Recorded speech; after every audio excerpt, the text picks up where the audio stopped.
This man covers Nebraska volleyball for Huskers Illustrated, co-host of the Volleyball Pod as well, Mr. Lincoln Arneal. How you doing, my friend? I am not too bad, Adam. Yourself? Dude, life is glorious. All right. Danny Busboom had not her first press conference, but she hasn't had a ton since she became the coach. What was your major takeaways from her press conference here that she had earlier this week? I think that the transition has gone pretty smooth. I mean, she kind of came up in the John Cook School of Coaching, so not anything too different. And I think everyone's having a good time. They're getting to know each other, and I think that she's making tweaks and making it her own program, but it hasn't been a real culture shock for any of the players from last year's team.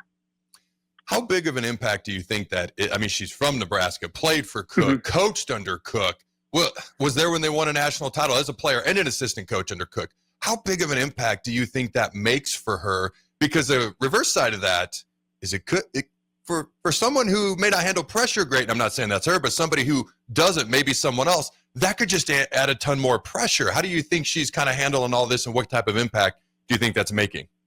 I think it's a lot. I mean, Nebraska volleyball is different. I mean, she was a head coach for 8 years at Louisville. She gets what it takes to run a program, to build a program, and recruit at the elite level.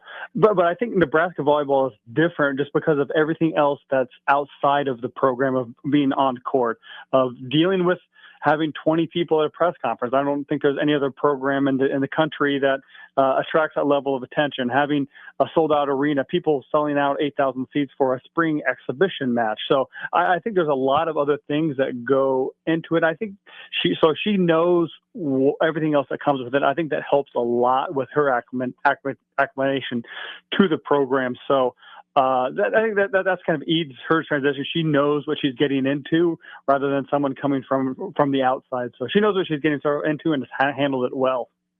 All right, Husker games are this weekend. A lot of focus on a lot of different sports this year, and volleyball being one of those, with Kansas coming to Lincoln for an exhibition. This is a pretty darn good Kansas team. What should we expect for an exhibition game, which, by the way, will be televised? I know a lot of Husker games won't. That'll be televised by BTN. But what are we looking for as far as an exhibition against Kansas? I think for Nebraska, it's the key is going to be on some of the new faces that Nebraska hasn't seen yet. I mean, there's a couple freshmen that I'm specifically keeping my eye on. Outside hitter Tariah Sigler, as well as opposite Ryan Hunter.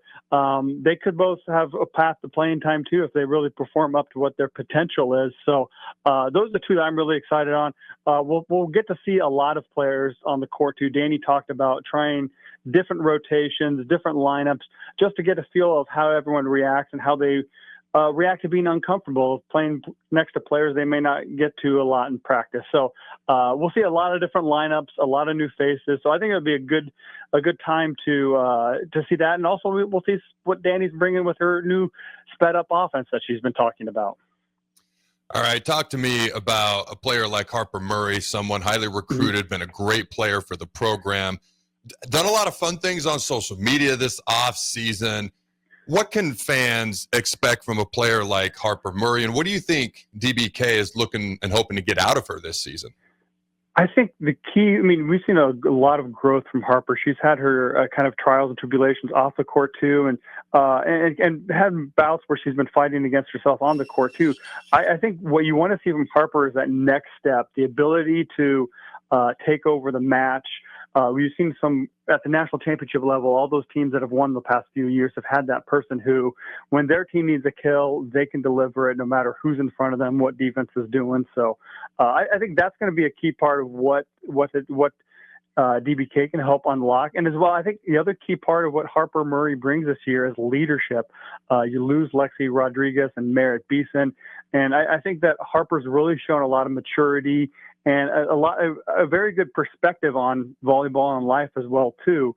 So I think she's going to be a key factor in the leadership of this team, and with a lot of new faces on the team too. That's going to be vital. Talk to me about, because this is still a fairly young team. There's only 2 seniors on this entire roster. A lot of freshmen, a lot of sophomores. Obviously, you look at Bergen Riley and Harper Murray, 2 of the bigger names out there. They're juniors, so at least upperclassmen. But it is still a bit of a younger team. But let's be real. If you're Nebraska volleyball, like, it's almost like you got to reach the Final Four. Like, that's the bare minimum for a successful season, which is a good thing, but obviously hard to do. 2 years ago, they played for a national title. Last year, they make it pretty deep into the tournament. I believe the Final Four. What are realistic expectations for the team this year? I mean, is everyone just going to be like, it's national title or bust, or what are your thoughts on this? I think Bergen Riley talked about this at the press conference too. They've kind of dealt with the heartbreak of the last 2 years of coming so close, making the national title match, having match point in the semifinals last year and not being able to convert it, that they really have their heart set on winning a national title, especially that group of juniors who came in very highly touted and have really delivered. So I think, the expectation is to make the Final Four. That's a big step for all programs, no matter what level that you're competing at. So I think that they want to get to the Final Four, but I imagine the heartbreak will be there again too if they don't win at all. Like, I think they have the caliber of talent to really contend for it this year too. And I think there's a couple of the schools that are right there with Nebraska, but Nebraska is going to be among the elite programs again. Who do we? I know you kind of mentioned a few of these names already, but what are we kind of looking for as far as replacing some of the seniors, some of the big names that were on the team last year, like Lexi Rodriguez? And you know, is it going to be from the freshmen that are kind of stepping in, or is it going to be from maybe some players that were on the team to get more playing time this year? Yeah, I think for Lexi specifically at libero, it'll be a couple familiar faces. It'll be Lainey Choboy and Olivia Malker, kind of the headliners there too. They both bring very different things to the libero position. Lainey is a firebrand; she's hustle, whereas Olivia is more kind of an even, steady performer who just gets the job done. She's having fun out there, but it is not riding the emotional roller coaster as some of our other people do. So I think both of them will probably wear the libero jersey this weekend and next weekend at Ord. I don't know if a decision is going to be made until August on that one. So I think that's going to be a key thing to watch as well, too. And then as far as replacing someone like Merritt Beeson, Ryan Hunter will be she's the only opposite right now on the roster. They'll get Allie Check, who's transferring in from Baylor. She'll join the team this summer. So again, we want to watch what Ryan Hunter can do, because she's coming off. She had a knee injury about a year ago, but from everything I've heard, looks pretty good in practice. Hasn't missed any. Is fully healthy. So we'll get a good first glimpse at her. But again, that's another position battle that likely won't be settled at least until August, once Ali Cheka gets here to round out the roster. So in baseball, people like the big boppers. They like the home run hitters and the McGuires and the Sosas and the Bonds, etc. Okay, but it's even better when you've got people setting you up when they get on base, when the 1, 2, and 3 hitters are on base. So here's my question. Obviously, Harper Murray, highly popular, but let's talk about a person who's a 2-time Big Ten Setter of the Year, and the person who's the quarterback of this offense, this up-tempo offense you referenced earlier, and the person setting everybody up so they can slam it down the other team's throat, Bergen Riley. What do you kind of expect out of her this year? It's crazy to put this out there. Is she potentially the best setter, not only in the Big Ten, but potentially in the country this year? Oh, I mean, if you're the Big Ten best setter in the Big Ten, you're going to be one of the best in the nation, regardless. So I think, really, it's going to how she evolves with Danny's offense. What does that look like? How well she adjusts to the tweaks that they're making. And it's not a lot, but it's kind of, I'm trying to think of a football analogy. It's like going from under center to shotgun. It's just a little bit different. The plays are a lot of the same, some new routes. So I think that hopefully, she's done this before too. Maybe with the junior national teams that she's played on that run a little bit faster tempo. And there'll be some different route runnings that the hitters do, so setting them in different spots on the court.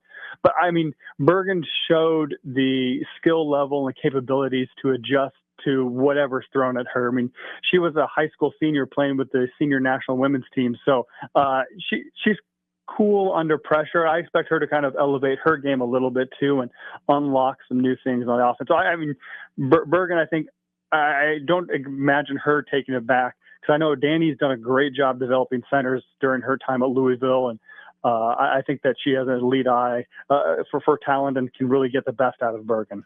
All right, last question for you, my friend. So if you're sitting here at this way too early point in time in April, and you're going to predict next year's Final Four in December, I'm going to assume Nebraska is going to be one of those teams. Is Penn State there? Is Texas there? Creighton, how are they going to bounce back with a new coach? Who are some of the other teams you have rounding out that Final Four at this way too early date? Yeah, and I think Nebraska's going to see a lot of these teams during this year. I think Texas is going to be good. They reload. They also get Tori Stafford, who transferred there from Pittsburgh. Kentucky's going to be dangerous. Nebraska, we'll see them early on. They have Brooklyn DeLay, and then Eva Hudson transferred from Purdue. And we'll see a couple of Florida. Florida will be good. Wisconsin has Mimi Collier from Oregon. Penn State, I think Penn State they'll be good. I don't know if they'll be elite like they were last year. They lost a lot due to graduation. So if I had to pick 4, I'm going to go Nebraska, Texas, Kentucky, and Florida will be my Final 4 here in April. It was a really super official time to do this. So yeah, that's what I like right now. That's what makes it fun. It's basically Nebraska and the SEC. That's what I just heard right Yeah. there. Oh, All right. goodness. Oh, yuck. I didn't realize that. I still don't think of Texas as a SEC school, but it is. I guess so. Yeah. Well, I appreciate you taking the time, my friend.